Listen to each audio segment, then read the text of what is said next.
Magandang araw, panibagong buhay, panibagong blessings at panibagong yugto ng aking buhay ang ihahandog ko sa inyong lahat. Malapit na po ako magto 2 months since nagta-travel po ako na solo traveling. At eto ako ngayon is nasa dulo na po ako ng Palawan, nasa Coron na po ako. Before I came here in Palawan Island, pilinalo ko talaga mga Inday na pupunta ako sa buong isla ng Palawan. So nagsimula ako sa Puerto Princesa, bumaba ng Balabac, nag San Vicente, at nag Port Barton at nag El Nido at ngayon nasa Coron na ako mga Inday. First tour ko sa Coron is nagkuha ako ng super ultimate tour kasama ng mga foreigner kasi joiners lang po ako mga Inday.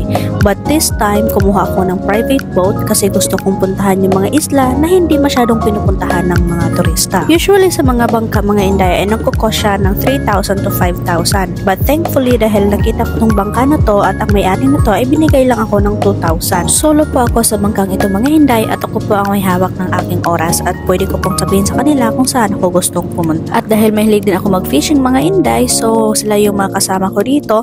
So sinabi ko sa kanila na body-body na lang tayo dito. Don't treat me as your guest, treat me na kaibigan nyo. So mag-fishing lang kami dito mga Inday kasi napupuntahan ko na kasi yung ibang mga destination sa lugar na ito. So gusto ko muna mag-stay dito sa gitna ng dagat para mag-fishing gamit yung traditional na fishing gamit lang yung kamay mga Inday. Ilang taon na kayo nag-ano sir? Ilang taon na kayo nagkagaganito? Wala. Ilang taon na. 6 taon? Ikaw din sir? Rigon! Okay naman. 10 years. Pero yung namamasol kayo or yung gamit na ganyan, matagal na. Okay. Uy, may nakikita ako mga isda sa ilalim. Sa pagkakataong ito ay nagre-ready na po sila mga Inday ng pamain kay ilaha kong tudloan saon pag fishing gamit yung kamay mga Inday. At sobrang init. So ayan na po si kuya, naglilinis po siya ng isda at yung isa naman ay naghihiwa ng isda ng aming pamain. At bumili na lang din ako mga Inday ng isda para sarili kong pagkain. At eto, nagsaing kami dito sa bangka. Parang badi-badi lang talaga mga Inday ba? Kasi gusto ko kasi maranasan kung paano yung maging buhay ng isang mangingisda. So, ito si kuya, sinimulan niya nang maglagay ng pamain sa aking hook mga Inday kasi maraming isda ako nakikita dito. Although mga maliliit lang yung isda nakikita ko dito mga Inday, pero pag nakahuli daw sila ng ganito, is pinapaksiw daw nila. So, sinubukan ko rin naman mga Day. First time ko masubukan na mingwit o manguha ng isda gamit lang yung kamay. Tungo na parang walang masyadong kumakagat kasi nasanay ako doon sa natural lang na pimimingwit mga Inday at saka yung rod and reel na ginagamit ko. Pero yung rod and reel dito sa Palawan ay sobrang mahal. So ganito na lang yung naisip ko mga Inday, at least gusto ko ring maranasan. While ginagawa ko itong mga bagay ito na nasa isla ako usually for 2 months nakatira mga Inday, sinasabi ko na wow, ang ganda talaga pag tumira ka ng isla at may bahay ka sa isla o may makakilala ka sa isla kasi kapag gusto mo mag-relax, gusto mo magbakasyon, is may pupuntahan ka kaagad. At napasabi ako sa sarili ko dito mga Inday ba na thank you Lord for this opportunity na nakita ko yung kagandahan ng buong Palawan. Subukan ko ito mga Inday kung makakuha ba ako.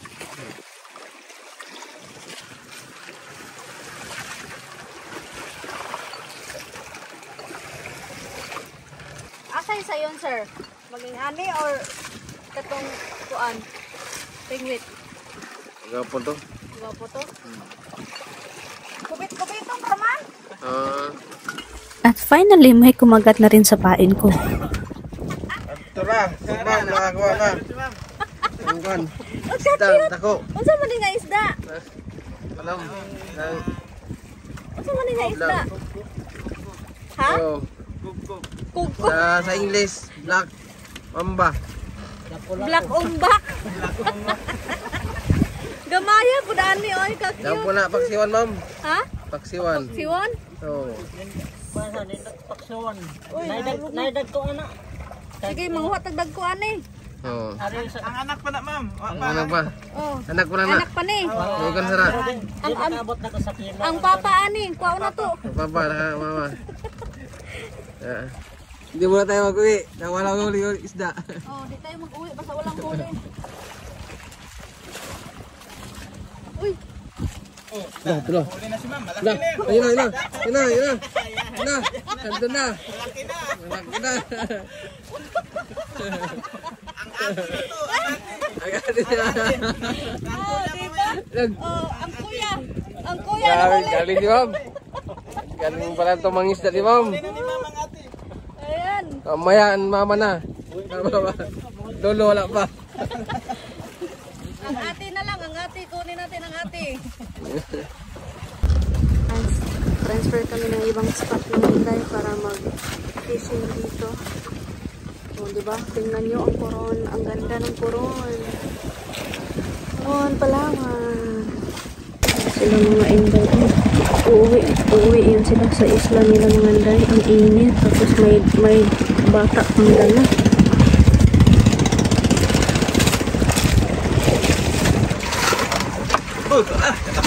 Allah, na ma'am. Ako na. Maka na ni. Ito muna ng pinaka Papa na ni. papa nila. Wala po. Tay. Ay, ma'am. Oh. Yun yung mabig si ma'am. Lapu-lapu ni. Lapu-lapu ma'am. Lapu-lapu. Oh, di ba? May ulamin na tayo oh. Lapu-lapu. Galing na ni ma'am. Pwede na pang dayo. May ulamin na tayo.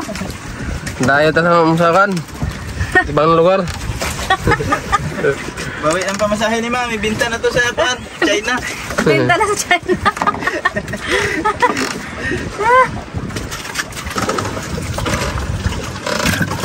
Oh. Oh, di ba? May laki na. Takadako. So, ma'am. Ano na? diba? Lain na tayo Pinta isda. kayo color. Unsa ni nga isda? Mana? Mol. Mulmul, daghan dang klaseng mulmul. So, ma'am, lain ng kulay. May green, may blue, may red. Mulmul. Hawad si ma'am. Daghan nagkuha si ma'am. Pwede na pang dayo. Siman. Oh. Siman na yun, ma'am. Pwede na pang kani. Abroad. Oh, nan. Natay ka pa ni hapon. May bang na ta. Oh, another Ala, isda. grabe ma'am. Another isda. Oh, may Talaga ni strike. ma'am. Pwede na magkan, no? Ganda ng isda, oh. Oo. Oh? Pwede na magkasama yun. Oh. Bastante na ating panghapunan. Ala. Oh, Marami ng ulam na, Juan. marami na. Malalaki-laki-laki na rin. Laki-laki na rin. Tapihan, pangapunan na. Oh. Oh. Marami. Magaling pala itong mga wil. Oh. Yan, kawil pa tayo.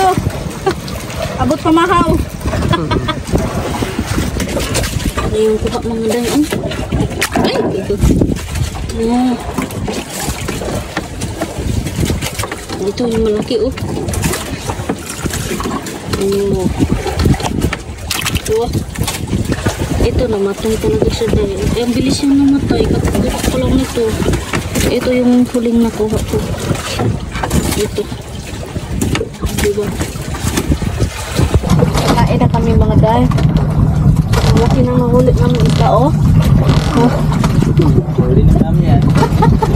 Huli.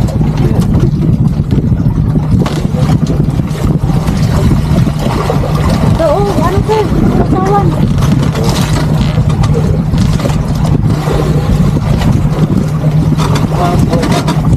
Oh, wala kalami sa bulan.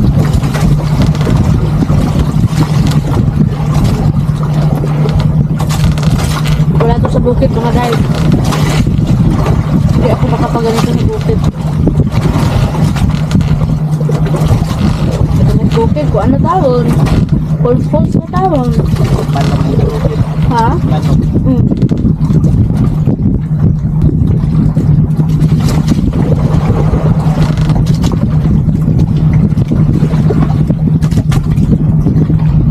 Nanay bakit-bakit. Pero ang Palawan, halo ba no? Halong tawag din ma'am. Daghan ko na yung klase. Tuyunin. Bisaya. Tagalog. Ilonggo. Tondo. Waray. Ano, ma'am? Sige. Pero ang pinaka-original din eh. Tagalog. Isa istoryahan na ng Tulgadwa. Anang... Lain. Ara digi. Ang Ara duto. Ang mga tagian ma'am, mao na ilang mga nitip. Pamabit tanan dira. Tanan kayangan para kuda. Ilan tagian? Manul. Tanan dire Island. Para Abi na ko og gobyerno ning island dire. dali sa Gi-award sa ila man. nawad ra para Mga kuwan. Hindi to good. Native people. Ay, ko na sila, wa man sila buhis. Yaya good. Wa man na sila nagbuhis. ako ni pero Ya ang mga bayad anang mga intern sila na nga. Diba? sila na. Nawal. Dawa man lang. Ya wa man na sila maintenance dia no. Wala pa. Na kanang mga kuwan. Suluan niya mga trabaho si. Ang mga palalito no kina nagdag nang taas. Oo, taas kayo balito naman. Orang pinamutol dira. Okay. Kaya barag ba sayon man? Sir. Busog na busog mga dayo oh. Ubus.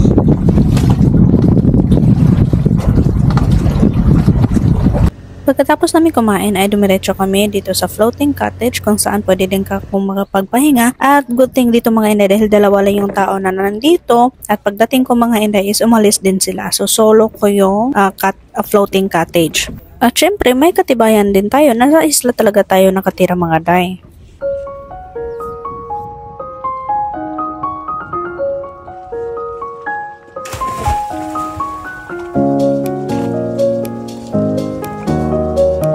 Hindi pala pagmamayari ng gobyerno ang mga spots dito sa Coron Island dahil binigay na ito ng gobyerno sa mga nitibo. So yung mga nitibo ay hindi na din sila nagbabayad ng tax sa gobyerno. So lahat ng mga turista na pumupunta dito nagbabayad ng entrance sa kanila na rin sa mga nitibo. So bali, yan yung income ng mga taga dito. So si Kuya Mark yung naging guide ko dito mga inday. So since wala akong mga kasamang kaibigan, siya na lang yung ginawa kong kaibigan. Sinabihan ko siya na tatalon kaming dalawa. So yun pala si sir ay may takot sa heights mga inday. So kahit na marunong lumangoy si sir pero hindi siya tatalon dahil daw takot siya. Pagkatapos namin doon mga inday ay ayan na, bumalik na kami sa Maga at tutuloy kami sa Banol Beach, another destination mga inday. Napakagandang beach. So dito muna ako is pahiga-higa muna sa bangka, sunbathing pero sobrang itim ko na.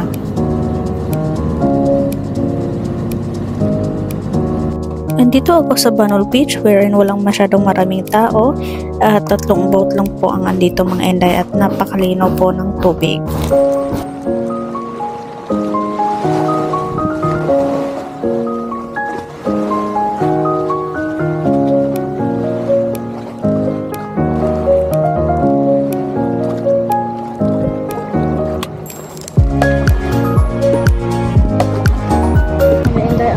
Linis ng tubig, walang masyadong tao. Ito po dito Palawan mga inday, gusto niyo pumunta dito sa Palawan, at kung masusolo po yung mga isla dito na gusto niyo puntahan, so I can suggest po kung kaya niyo naman rent na lang po karoon ng private boat para mas mapupuntahan pa yung mga isla ba na mga secluded pa na isla mga inday na wala pang masyadong tao. Dito may mga tao na pero hindi masyadong karami-raming mga tao. Nagustuhan ko dito mga inday kasi nakikita niyo naman sa paligid to, pabalik-balik ako mga day. Ang ganda. It's like paradise talaga mga inday. Ayan, so yung mga inday kasi pupunta pa ako ng another isla dito sa Coron. So I will going to compare kung saan talaga yung mas pinakamagandang isla na mapupunta sa ganda dito mga inday. Ito po yung Banol Beach or Banol Beach or Banol, ewan ko basta. Ito yung mga inday, ganda dito. Diba tingnan yung tubig, yung mga bato, gano'ng crystal clear yung tubig, tapos yung clouds.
After ko mag-beach ay tumungo ako dito sa napakagandang Pukaway Cave dito sa Coron Island mga inday na hindi pinupuntahan ng mga turista. Kung pili lang po lamang mga inday ang pwede makapasok po dito dahil nga ito po ay private na cave. So ang binayaran ko po dito ng cave mga inday is 600 pesos. Ito po ay pinakamahal na sa aking nabayaran sa lahat ng pinupuntahan ko dito sa Coron Island. Isang apak lang ay siguradong mahuhulog ka talaga mga inday dahil sa sobrang sikip ng daan. Pero dahil ito yung gusto ko na medyo talaga na mapapatilda ko mga day, so go tayo dito.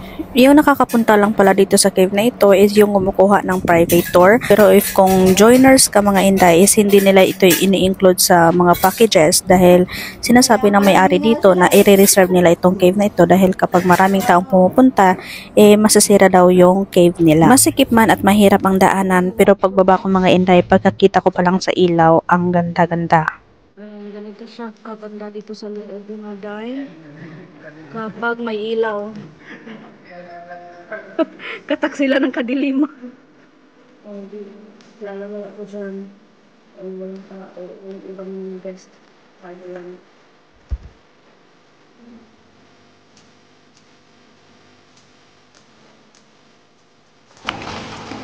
Lamig! Ang lamig!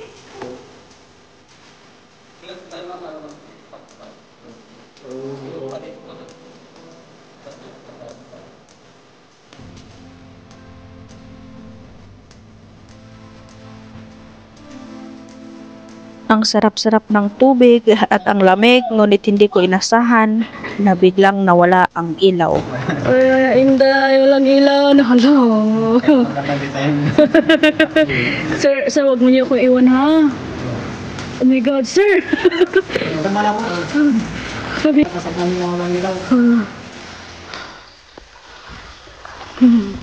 Wala ng ilaw, day. Ay, naku. Baka may ano dyan sa tubig. Nag-dive gid siya mga day, oh.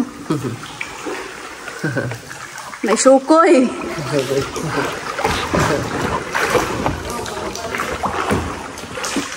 Baka sabi nila wala ng tao dito kasi umalis na yung marami. Hindi man, alam nila. Naubusan lang na ano. Hala, hanggang kailan ako dito? Ah. Ha? Napatay lang yung light. Babalik naman. At ilang minuto ay bumalik na ang ilaw kaya patuloy akong lumalangoy sa malamig at magandang tubig.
At pauwi na kami mga inday at ito yung mga isda na nakuha ko at dadalhin ko ito at lulutuin ko doon sa hostel ko mga inday kasi ilang araw pa ako magsistay dito. So alam niyo na para tipid-tipid tayo ng ulam, papaksiwin ko to mga inday. Nandito na po ako sa hostel mga tay. At ito po yung isda na aking nahuli. Oh, diba? Papaksiwin ko to tayo. Nabili na rin ako ng mga lamas. Papaksiwin ko to para kasi ilang araw pa ako dito mga inday, makakatipid ako sa ulam.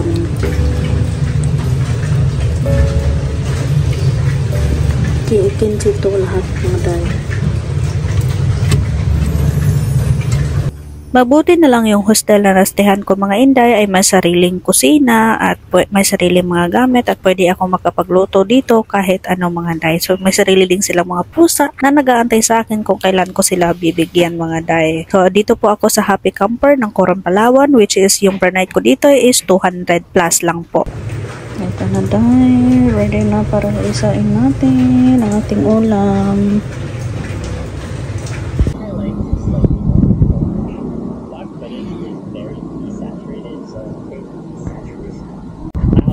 At unang tikim ko palang mga Inday ay napasabi ako na wow, feels like home. Naisip ko yung luto ni Mama mga Inday, ang sarap pala ng isdang ito.